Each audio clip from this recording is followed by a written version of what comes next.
नमस्कार फ्रेंड्स, स्वागत है हमारे यूट्यूब चैनल सम्राट जी के एएम में। हम आप लोगों को बताएंगे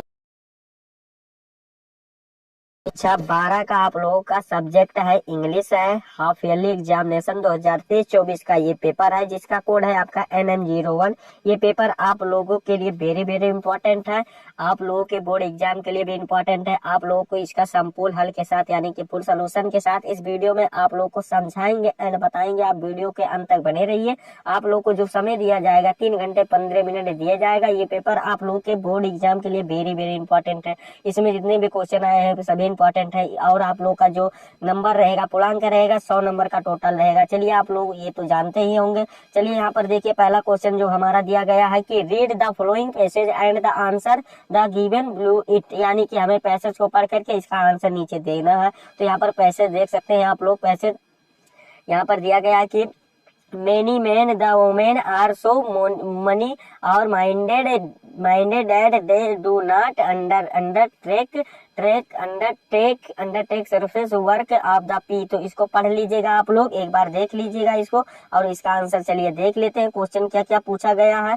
तो इसका क्वेश्चन आप लोग यहाँ पर ये आप लोग का आप लोग का पैसेज है। क्वेश्चन यहाँ पर दिया गया इसी प्रकार से बोर्ड एग्जाम में दिया जाएगा कि गिवन इन यावन words of the main ideas of the passage, यानी कि इस पैसेज का सेंट्रल आइडिया लिखना है। 3 नंबर यहाँ से आप लोग का कंप्लीट हो जाएगा। यानी कि ये कहाँ से लिया गया इसको लिख दीजिएगा आप लोग को। आइडिया यहाँ पर दिया गया, आप लोगों को यहाँ पर लिख देना है आइडिया क्या क्या था। तो ये वाला लिख दीजिएगा। और फिर अगला क्वेश्चन पूछा गया है कि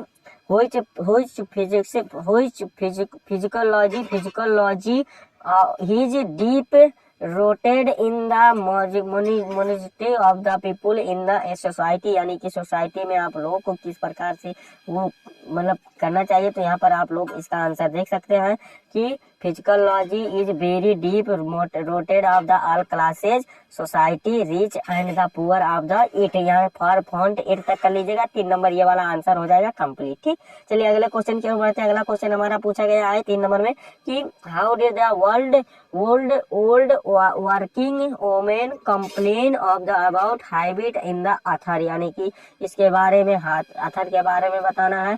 तो इसको वाला भी कर लीजिएगा आप लोग, इसी में से ढूंढ करके आप लोगों को मिल जाएगा। तो यहाँ से कर लीजिएगा आप लोग। वोमेन वर्क वाला जो है यहाँ पर दिया गया है कि यहाँ पर माइंडेड ऑफ द यहाँ से लेकर के आप लोग यहाँ तक कर सकते हैं। यहाँ तक आप लोगों का 3 नंबर हो जाएगा कंप्लीट। ठीक, आप लोगों को यहाँ से कर लीजिएगा आप लोग। और फिर अगला क्वेश्चन देखिए इसमें क्या पूछा गया है। अगला क्वेश्चन पूछा गया कि what is profession of the old lady son. तो यहाँ पर सन का नाम, लेडी का सन का नाम बता देना है। तो आप लोग इसको भी कर लीजिएगा। ठीक, और फिर यहाँ पर देखिए अगला क्वेश्चन पूछा गया। यहाँ पर देखिए जो सी वाला आंसर है, इसका सी वाला जो राइट आंसर होगा यहाँ पर है आप लोगों का कि एंड ऑल वोमेन, वो जो ऊपर बताए वो वाला गलत है। All women completed me the son of the, यहाँ तक यहाँ से लेकर के said of the he books यहाँ तक कर लीजिएगा। ठीक, हाइब्रिड्स और ये वाला आंसर भी उसी में है। तो इसको भी देख लीजिएगा, उसी में है। फिर व्हाट डिड वो meant the maidens of the passage, ये वाला कर लीजिएगा। Write of the synonyms of serious, ये वाला कर लीजिएगा। सिनोनिम पर्यायवाची और ये do non many word the, एक नंबर का। तो इतना कर लीजिएगा आप लोगों का कंप्लीट हो जाएगा।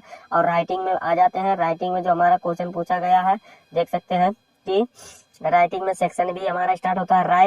Right an article on any one of the following topics in about 100 से 150 वर्डों में लिखना है। टॉपिक हमारा क्या क्या दिया गया है कि चाइल्ड लेबर इन इंडिया, चाहे आप ड्राइवरी सिस्टम लिख दें, चाहे आप आर्टिकल ऑफ इंटेलिजेशन लिख दें। जो समझ में आएगा आप लोग कर लीजिएगा। ठीक, और जो इसमें दूसरा आ जाता है, जो तीसरा इसमें है, देखिए तीसरा क्या पूछा गया है कि you are Harminder of the T toxic of the Marg New Delhi people in the your, चाहे ये वाला write the letter of the editor newspaper पेपर, यानी कि न्यूज पेपर के लिए संपादित के लिए आप लोग चाहे पत्र लिखें, चाहे 10 नंबर हो जाएगा यहाँ से कंप्लीट।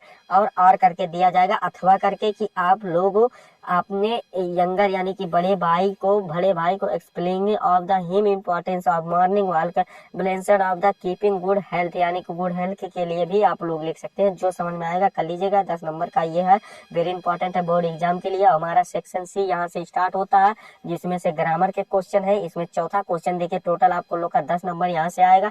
यहाँ पर देखिए choose the correct answer of the two answer the following questions, यानी कि क्वेश्चन को पढ़ करके हमें आंसर देना है।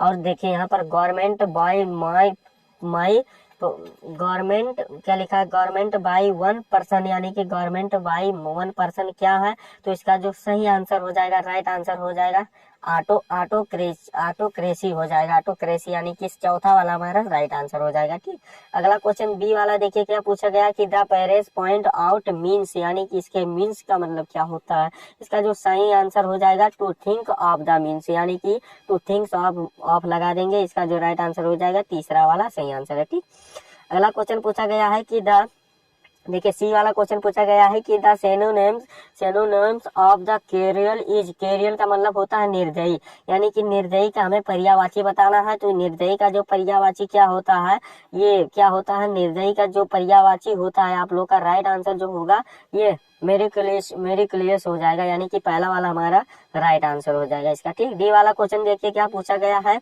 कि Mohan is more taller than Ram, which words in the sentence of the in errors, यानी कि इसमें क्या एरर्स बताया गया है, तो इसका जो राइट आंसर इसमें एरर की बात की जा रही है, तो इज को एरर बताया गया है, इज को गलत प्रयोग दो बार किया गया है, यानी कि हमारा राइट आंसर जो है दूसरा वाला है। ठीक, और तीसरी वाला जो क्वेश्चन देखिए क्या पूछा गया, अगला क्वेश्चन जो पूछा गया है कि the antonyms of the optimistics is, यानी कि इसमें आप लोग का इसका पर्यायवाची बताना है। ऑप्टिमिस्टिक्स मतलब क्या होता है, आशावादी होता है, तो आशावादी का विलोम शब्द क्या हो जाएगा, निराशावादी, तो निराशावादी किसे कहते हैं, तो पेसिमिस्टिक्स को कहते हैं, पेसिमिस्टिक्स को कहते हैं, यानी कि तीसरा वाला हमारा राइट आंसर हो जाएगा इसका निराशावादी, ये इसका मतलब होता है आशावादी। ठीक, ये हमारा होता है ग्रामर का कंप्लीट, और फिर यहाँ से विकल्प में जो होता है कंप्लीट हो जाता है। फिर change the following indirect speech में करना है, तो इनडायरेक्ट स्पीच वाला कर लीजिएगा, दो एक नंबर का पूछा गया है।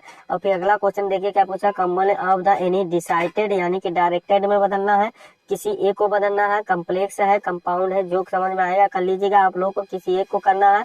फिर चेंज द डायरेक्ट स्पीच में करना है, पैसेज वाइज दिया गया है, कंप्लीट डिग्री में दिया गया है, तो यहाँ पर कर लीजिएगा, एक नंबर का क्वेश्चन पूछा गया है, तो बहुत ही आसान है, इधर उधर कर देंगे, नंबर नहीं कटेगा, मिल जाएगा, ये बोर्ड एग्जाम में भी पूछा जाता है। ठीक, correct any one of the following sentence, 2 number में पूछा गया, mathematics is the tongue throw subject, यानी कि एक नंबर का है, आप लोग जो समझ में आएगा कर लीजिएगा, 1 नंबर मतलब 2 नंबर का है, 1 करना है। ठीक, अगला क्वेश्चन पूछा गया है कि use any one the following parts of the words in one sentence make the difference of the meaning clear, यानी कि आप लोग को इन शब्दों का प्रयोग करके मीनिंग लिखना है, तो 2 नंबर हो जाएगा कंप्लीट, तो जो समझ में आएगा कर लीजिएगा। ठीक, सिर्फ 1 को करना है।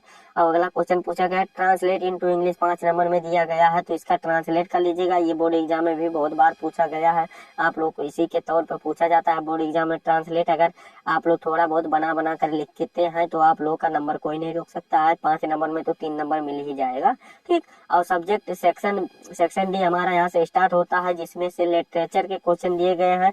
लिटरेचर में 7वां जो क्वेश्चन पूछा गया है कि आंसर एनी वन, यानी कि 1 को करना है, सिर्फ क्वेश्चन अबाउट, यानी कि 60 वर्षों में 80 शब्दों में देना है हमें इसका आंसर, और सिर्फ 1 को करना है, यानी कि 7 नंबर यहाँ से हो जाएगा कंप्लीट। यहाँ पर क्वेश्चन देखिए, what was the scenes of the inside the class when friends reached the school, यानी कि इसका हमें जो अगर आएगा हमें तो इसको 80 वर्ड में लिख देना है, और 7 नंबर इसको कंप्लीट हो जाएगा। अगर ये वाला नहीं आ रहा है तो मेंशन वाला कर लीजिएगा, mention the hardware of the working in the glass balance of the institute, ये वाला भी कर सकते हैं आप लोग, जो समझ में आएगा कर लीजिएगा। और यहाँ पर देखिए आप लोग को यहाँ पर दोनों करने के लिए कह रहा है, 40-40 वर्ड में देना है, और करके दिया गया है। यहाँ पर देखिए चाहे आप इसको करें चाहे आप इसको करें, 4 नंबर होगा यहाँ से कंप्लीट एक क्वेश्चन का। फिर चाहे बी वाला करें चाहे और करके दिया गया अथवा करके दिया गया, फ्रेंच लैंग्वेज वाला चाहे करें, 8 नंबर टोटल होगा, 2 क्वेश्चन हमें करना है इसी में से। ठीक, जो समझ में आएगा कर लीजिएगा। 9वें क्वेश्चन पर आ जाते हैं। 9वें क्वेश्चन में जो पूछा गया है, reading the lines of the poetry of the answer question give below, यानी कि इसको पढ़ करके हमें आंसर देना है इसका। ठीक, तो 9वें का देखिए यहाँ पर आप लोगों को यहाँ पर क्वेश्चन पूछा गया है, इसी में से आंसर आप लोगों को ढूंढ करके आंसर देना है। और फिर ये वाला भी देख लीजिएगा आप लोग। फिर सेंट्रल आइडिया आप लोगों को वेरी इंपॉर्टेंट दिया गया 4 नंबर में, इसी प्रकार से बोर्ड एग्जाम 2024 में भी दिया जाएगा आप लोगों का। 10वां क्वेश्चन पूछा गया है, क्या पूछा गया है कि give in the central idea of the any one of following poem, यानी कि आप लोग को इन्हीं पर यानी कि इन्हीं जो चैप्टर दिया गया है आप लोग का सिलेबस का है उन्हीं पर एक सेंट्रल आइडिया लिखना है, 4 नंबर हो जाएगा कंप्लीट। चाहे माई मदर्स एट 66 लिखे इस पर चाहे लिखे, चाहे कीपिंग क्वाइट पर लिखे, चाहे ए थिंक ऑफ ब्यूटी इस पर लिखे, तो 4 नंबर आप लोग का होगा कंप्लीट। किसी एक पर सेंट्रल आइडिया लिख दीजिएगा, 4 नंबर हो जाएगा कंप्लीट। अब 11 क्वेश्चन पर आते हैं। 11वें क्वेश्चन पे जो हमारा है कि answer the flowing questions in about 40 word each, यानी कि हमें प्रत्येक क्वेश्चन का आंसर कितने वर्डों में शब्दों में देना है, 40 वर्डों में देना है, यानी कि 4 नंबर का एक क्वेश्चन रहेगा। ठीक, 40 की बात की जाएगी। तो यहाँ पर क्वेश्चन पूछा गया है कि how did clerk enter the third level, यानी कि इसके जो क्लर्क के थर्ड तृतीय श्रेणी थे, तृतीय स्तर थे, उसके बारे में बता देना है, यानी कि क्या था। तो इसका 4 नंबर हो जाएगा कंप्लीट। अगर आपको ये वाला नहीं आता है तो ये मेरी में डिसाइडेड, यानी कि why did the tiger think decided to marry, यानी कि ये मेरी वाला कर सकते हैं। तो ये भी 4 नंबर हो जाएगा कंप्लीट। जो आपको आएगा समझ में कर लीजिएगा, तैयार कर लीजिएगा। और फिर बी वाला जो क्वेश्चन पूछा गया कि what wonders did the author realise when she reached Antarctica, तो ये वाला भी कर लीजिएगा। अगर आपको ये वाला नहीं आता तो अमेरिका वाला कर लीजिएगा कि why was the schedule sent to America, यानी कि ये क्यों भेजा गया था। तो ये वाला भी कर सकते हैं आप लोगों का, 4 नंबर हो जाएगा यहाँ से कंप्लीट। और जो हमारा 12 वाला क्वेश्चन पूछा गया है, देखिए क्या पूछा गया है कि 12 वाला क्वेश्चन में पूछा गया कि any one of the following question is an about 80 word में देना है, 7 नंबर हो जाएगा कंप्लीट। यानी कि इसका कहने का मतलब क्या है, किसी एक क्वेश्चन का हमें आंसर देना है और उसका आंसर होना चाहिए लगभग 80 शब्दों में होना चाहिए। तो यहाँ पर क्वेश्चन जो दिया गया है कि why did the writer of the visit Antarctica, what does the about Gondwana, तो ये वाला भी कर सकते हैं जो आपको समझ में आएगा। चाहे आप ये करिए और चाहे ये वाला कर लीजिए डिस्कस, यानी कि आप लोगों का 80 वर्ड में देना है, 7 नंबर आप लोगों का यहाँ से हो जाएगा कंप्लीट। तो यही आपका पेपर था और ये पेपर आप लोगों के वेरी इंपॉर्टेंट है, बोर्ड एग्जाम के लिए भी इम्पोर्टेंट है और आप लोग को प्री बोर्ड एग्जाम के लिए भी इम्पोर्टेंट है और अर्धवार्षिक परीक्षा के लिए, यानी कि सभी पेपर के लिए ये इम्पोर्टेंट है। और सभी के लिए जितने भी स्टूडेंट कक्षा 12 में है ये पेपर उनके लिए वेरी इंपॉर्टेंट है, सभी के लिए इम्पोर्टेंट है। तो आप लोगों को ये वीडियो कैसा लगा है कमेंट करके जरूर बताइएगा। अगर आप हमारे चैनल पर नए हैं तो चैनल को सब्सक्राइब कर दीजिएगा और बेल आइकन को भी दबा दीजिएगा। और इस वीडियो को जितने भी कक्षा 12 के स्टूडेंट हैं उनके पास अधिक से अधिक शेयर जरूर कीजिएगा। ठीक, चलिए मिलते हैं नेक्स्ट वीडियो में नेक्स्ट टॉपिक के साथ। तब तक के लिए जय हिंद, जय भारत, वंदे मातरम।